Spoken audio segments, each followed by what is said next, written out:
few, and few. All right, so we now have used the first derivative test to find the local extrema. There they are, we got that. We got those two local extrema. All right, now what's the question? Absolute extrema? Identify the absolute minimum and maximum values of the function on the given interval when they exist. Okay. Can I use the extreme value theorem in this case? Yeah. How do you know? Because it's not parentheses, it's brackets. It's a closed interval. Fantastic. What's the other qualification for extreme value theorem? The function must be continuous. Is this function continuous on that interval? It is. At the points we check. It is anyway. Yeah. The radical function is continuous. 9 minus x squared is continuous. And so composing them together yields another continuous function. As long as you restrain yourself to that interval, right? X is continuous on any interval. And now the product of these two will also be continuous on that same interval, right? We said this a long time ago. If you add continuous functions, you subtract them. You multiply them, you divide them, except for the bottom might be 0. And you compose them, they're going to have a new continuous function, right? So since this is simply a composition of continuous functions and a product of them on that interval, you're good to go. It's continuous, right? You don't need to check your calculator or anything. Make sure it has like a curvy line that stays there. Right? You can do anything funny. It has to be. So since when we try to make a graph of this later on, would you take we have the derivative, would we use that to find the we would find y-intercept for that, and then we use the local maximum. You always say y-intercept, Roger. You always say y-intercept. What's like, with you and y-intercepts? It's like Y-intercept's got nothing to do with anything in these problems. okay, once you're writing the Are you saying the tangent line? yeah, the tangent. We're not finding tangent lines. Just want max and min. Just want max and mins. Which will be important for the graphs in the fourth group. What max and mins. To hell with y-intercepts.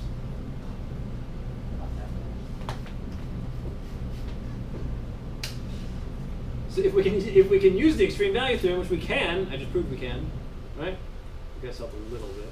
So if that's the case, what do I need to check to find absolute max and min now?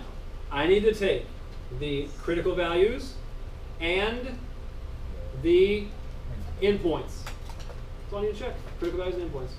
I already have these values sitting right here. So now it's just a matter of checking the endpoints. I think the endpoints are 0. Agreed?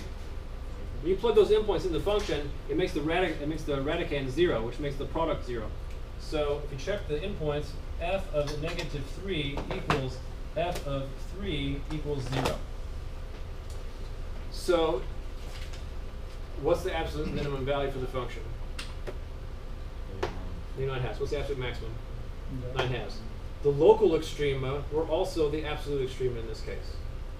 Wait, what did you plug in to get the Just the endpoints. Just plug in the endpoints. Got to check the endpoints because it was a closed interval in this case. That could be a location of an absolute max or min. Not local, but absolute at the endpoints. Wow, that was brutal. Wait, what's up with -3? 0. They equal each other. I was saying that equals the next line down. Equals 0. They all equal 0. Wait, why? Because you plug them in the original function, the radical part is 0 when you plug in 3 -3. So what does it mean when it's 0? There is none? It means the function is hitting an x-intercept. So there is no. So there's no. No, there is. There is absolute. Because these guys, the local ones, this is smaller than all of them. Oh, okay. Yeah. Don't forget the local ones. Okay. We happen to have found them in the first stage of the problem, but they're still possible candidates for absolute max and min as So well. they're both. They are both in this and case. local. Yeah, I think I see this. Yeah, that's correct.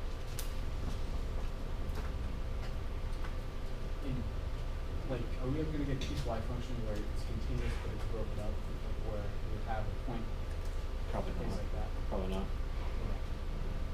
I don't see any floating around. But there are ones with sharp turns, right? There are ones with cusps. Things like that to watch out for. Okay. So you want to do another one of the first derivative tests, or you're okay now? You feel like you're kind of getting it? What do you think? Susan, what do you think? All right, Shane, what do you think? All right. It's time for Where's what do you think? Time for You sure? Is that 4.0? No, we need to talk about concavity. I haven't seen about concavity yet. Then go for it. Good question. Let's find out. Is that something to do with cavities? Yeah. It's like, yeah, it's against cavity. As opposed to procavity, it's concavity. Right. Yeah.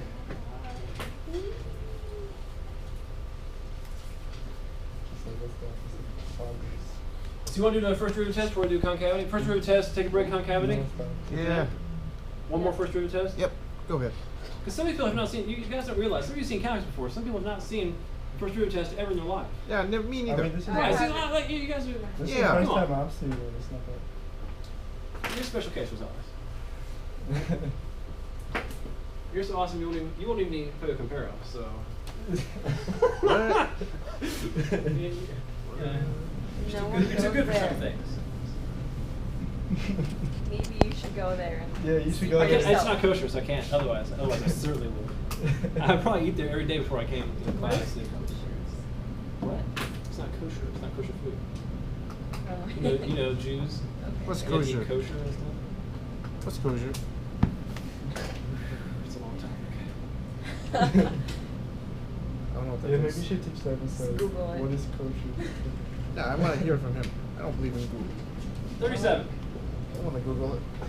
You will never know. F of x equals root x ln. You won't understand x. Don't worry. Hey, root x ln x. Oh, we're doing it. We're doing it on the first derivative. Yeah, because I'm telling you, not everybody's seen this, and Yeah. they don't even see it when I do it. So give them one more chance. Root x ln x. 37. Big nose in the way. That was a Jewish joke. All right.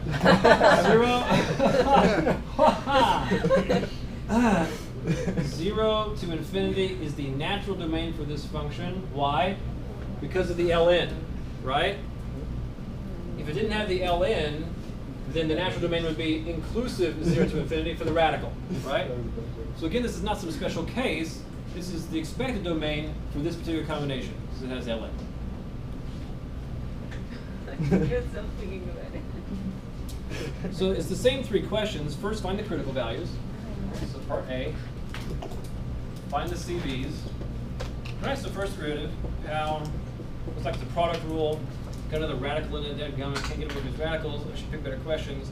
So it's the first times the derivative of the second, plus the second times the derivative of the first. So 1 over 2 root x. We've done that one so many times. The basic root function, we know it's going to be 1 over 2 root x, right? Done that, only God knows how many times now.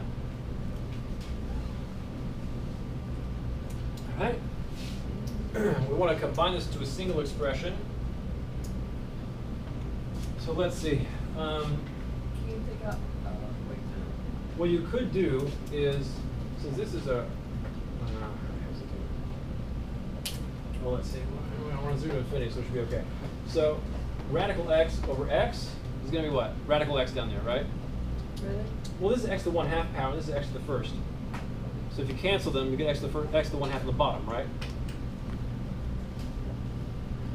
Okay? So if you have x over x squared, what does that reduce to? 1 Over x. If I have x squared over x to the 4th, what does it reduce to? over x. Okay? If I have x to the 1/2 over x, what does that reduce to? Right. I'm subtracting all these cases, correct? So this is also a subtraction case.